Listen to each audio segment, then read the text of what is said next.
자, 이번 시간 할게 르네상스. 가장 중요한 시대라고 보시면 됩니다. 시험 문제 반드시 나오는 과목 중에 하나가 르네상스 시대 쪽이니까 그때 말했지만 이탈리아는 이탈리아에 맞는 노단 건축식, 그다음 프랑스는 프랑스 지역에 맞는 평면 기하학식이라는 정원이 발달한 게 르네상스예요. 그래서 가장 중요한 시대라고 보시면 됩니다. 자, 일단 르네상스 정원의 발달 과정 보세요. 그냥 알아주시면 됩니다. 이제 15, 16, 17세기니까 역시 이탈리아 기준이 좁으니까 15세기는 역시 중서부의 터스카니 지방, 투스칸 또는 터스카니 지방이라고 그래요. 이 지방을 중심으로 발전했더라. 별로 중요한 거 없어요. 그냥 알아주시면 됩니다.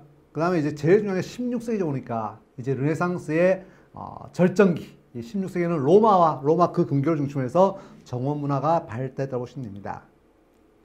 특히 중요한 게 여기 나와 보니까 티볼리와 바그나리아. 지명 이름이에요. 로마 근교에 있는 티볼리 지역과 바그나리아라는 지역을 중심으로 조경이 발달했다고 보시면 됩니다. 그러니까 17세기는 이제 북부 이탈리아를 중심으로 발달됩니다. 그죠? 특히 중요한 건 이 매너리즘과 바로크라는 이 양식이 도입됐더라. 뒤에 나올 거예요. 자, 그다음에 이탈리아 정원의 3대 요소가 있죠. 보니까 자, 요거는 기본적으로 아셔야 됩니다.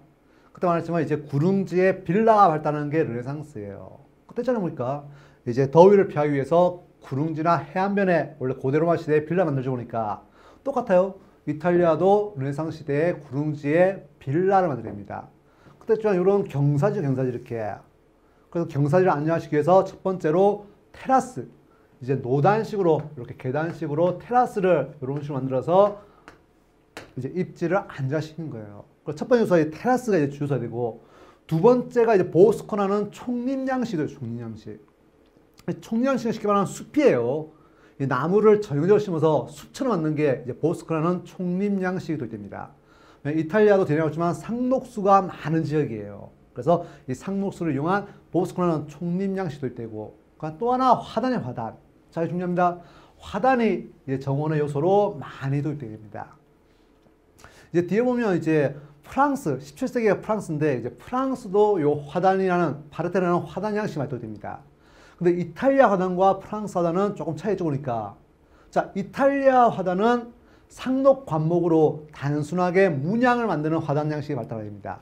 그에 비해서 프랑스는 화려한 화훼, 꽃을 많이 쓰는 이제 아주 다채로운 화단이 발달하는 게 특징이에요. 이유는 간단합니다. 일단 이탈리아는 어때요? 이제 맑고 쾌청한 날이 많고 대리석이 주 재료되다 보니까 이런 노단이나 건축물 전부 다 대리석이에요. 그러면 어때요?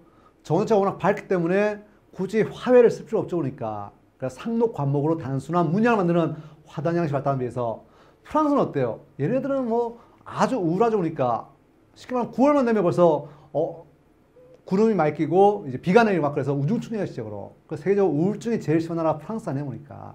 그래서 이제 자연환경을 그러니까 그게 반해가지고 화단을 화려하게 꽃을 이용한 화려한 화단을 발달한 게 프랑스고, 이탈리아는 단순한 문양을 만드는 화단이라고 보시면 됩니다.